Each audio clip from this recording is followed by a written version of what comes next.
You ask Tiger to solve. This deals with linear equations with one unknown. The final result is x equals 16/7. Let's solve it step by step. Simplify the expression.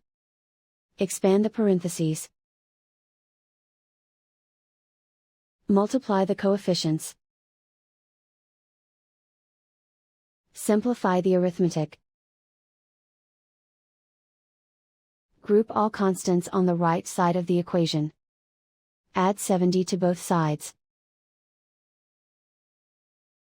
Simplify the arithmetic.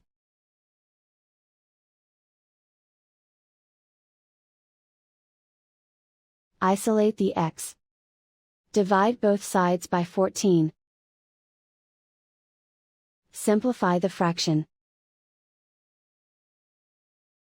Find the greatest common factor of the numerator and denominator. Factor out and cancel the greatest common factor. And so the final result is x equals 16/7.